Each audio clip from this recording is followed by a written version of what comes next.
Destination Vaucluse avec les guides de Provence. Hier, on s'est intéressé à Crillon-le-Brave, très très beau village. Et ce matin, je vous le disais donc, on va faire un tour sur la commune de Gordes. Et pour ce faire, nous allons retrouver Rémi Fuentes, guide conférencier. Bonjour et bienvenue Rémi. Bonjour Def et bonjour aux éditeurs de France Bleu Vaucluse. Bon, la commune de Gordes avec l'abbaye Notre-Dame de Sénanque qui est posée là, tout au fond de la vallée de la Sénancole.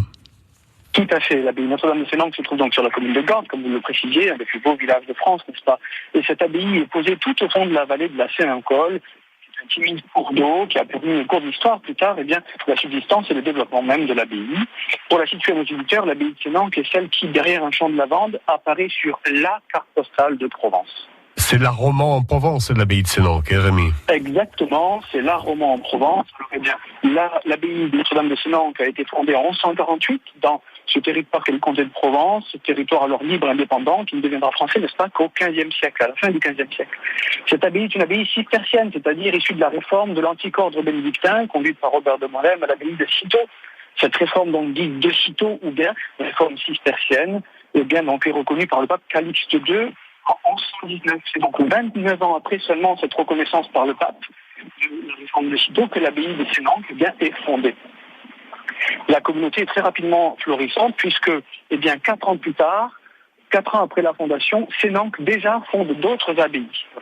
L'abbaye donc traversera le temps et les siècles et traversera même la Révolution pendant laquelle elle est vendue comme bien national à un homme qui en prit soin et qui même restaura cette abbaye. Plus tard, ce même homme la vendit et à l'abbé des îles de l'Érins, l'abbaye Saint-Honorat.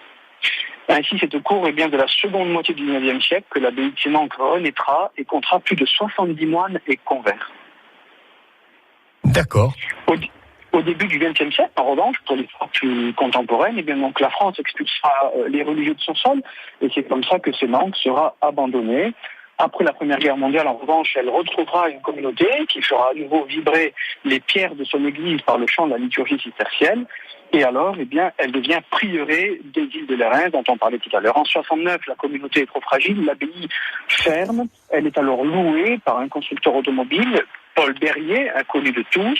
Et donc, c'est comme ça que l'abbaye sera entretenue et restaurée par cet industriel. Enfin, en 88, l'abbaye est à nouveau occupée par une communauté, aujourd'hui encore d'ailleurs.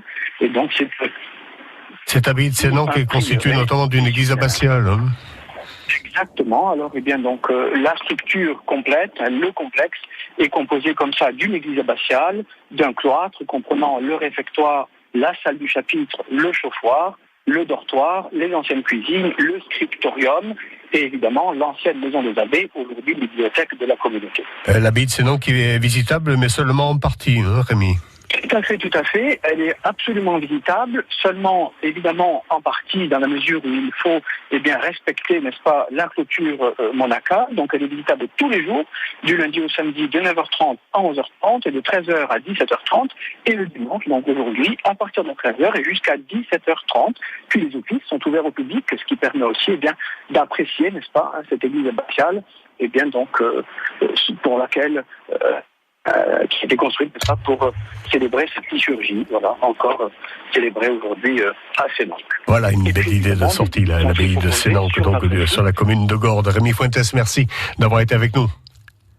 Merci à vous, Jeff. À bientôt. Et merci pour toutes vos lumières. Guide conférencier, donc Rémi Fuentes, Destination Vaucluse. Tout au long de cet été, nous mettons en valeur toute la richesse, toute la beauté du patrimoine vauclusien.